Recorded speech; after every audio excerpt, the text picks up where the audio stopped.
నేను ఇవాళ పొద్దున్నే ట్విట్టర్ చూస్తుంటే కేటీఆర్ గారు ఒక ట్వీట్ రీషేర్ చేశారు. ఏంటంటే తెలంగాణకి సంబంధించింది, తెలంగాణ ఇన్ఫ్లేషన్ డేటాకి సంబంధించింది ఒక గ్రాఫ్ అనమాట. జూన్లో ఇది నెగిటివ్ ఇన్ఫ్లేషన్కి వెళ్ళింది, -0.93% వెళ్ళింది అని చెప్పి. అయితే దీని గురించి ఇంకా డీటెయిల్స్ చూద్దాము ఇన్ డీటెయిల్. ఏంటంటే తెలంగాణ అనేది నెగిటివ్ ఇన్ఫ్లేషన్లోకి వెళ్ళింది, it has zero economic sense అని చెప్పి ఒక అతను ట్వీట్ చేశాడు. ప్రైసెస్ అనేవి పడిపోయినాయి, ఇన్ఫ్లేషన్ అనేది -0.93% ఉంది. అదేంటి ఇన్ఫ్లేషన్ తక్కువే ఉంది కదా, మంచిదే కదా అనుకోవచ్చు, కానీ కాదు అని చెప్పి డీటెయిల్స్ ఉన్నాయి. ఏంటంటే నెగిటివ్ ఇన్ఫ్లేషన్ అంటే ఏంటంటే farmers can't sell their crops, అంటే పండిస్తున్నారు కానీ అమ్మలేకపోతున్నారు. షాప్స్ అనేవి సామాన్లతో నిండుగా ఉన్నాయి కానీ కస్టమర్స్ లేరు. అదేవిధంగా జనాలు లగ్జరీస్ని తగ్గించుకుంటాం కాదు, నిత్యావసరాలను కూడా తగ్గించుకుంటున్నారు అని చెప్తున్నారు. అండ్ జనాలు తక్కువ ఖర్చు పెడుతున్నారు అంటే ఏంటి, ఎక్కువ సేవ్ చేస్తున్నట్టు కాదు, అసలు ఖర్చే తక్కువ పెడుతున్నారు, డబ్బులు అంత లేవు అని చెప్పి.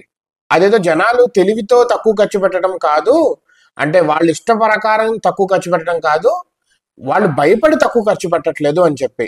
అదొక ఉపశమనం అన్నట్టు కాదు, అదొక రెడ్ ఫ్లాగ్. అది చాలా నోట్ చేయాల్సిన విషయము, అది చాలా నోట్ చేయాల్సిన విషయము అని చెప్పి ఆయన అంటున్నారు.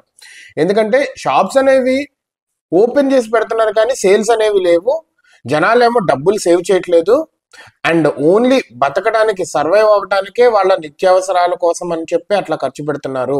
ఈ నెగిటివ్ ఇన్ఫ్లేషన్ అనేది దానికి సంబంధించింది అని చెప్పి ఒక గ్రాఫ్ ఉంది, తెలంగాణ సిపిఐ ఇన్ఫ్లేషన్ ట్రెండ్.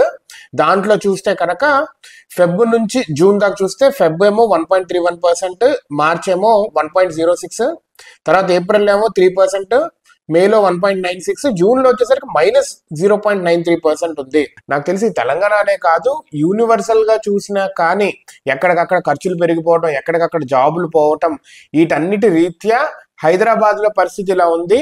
ఇంకా మిగతా రాష్ట్రాలు, దేశం పరిస్థితి కూడా ఎలా ఉందో ఒకసారి చూడాల్సిన అవసరం అయితే చాలా ఉంది. ప్రస్తుతానికి ఇదైతే హైదరాబాద్ డేటాకి సంబంధించి.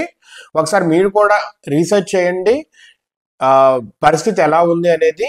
ఎక్స్ట్రా లగ్జరీస్ కి ఓవర్ గా స్పెండ్ చేస్తుంటే కనుక it is time to save money and save for the sake of sustainability, not for the sake of saving అన్నట్టే ఉంది పరిస్థితి ఇప్పుడు.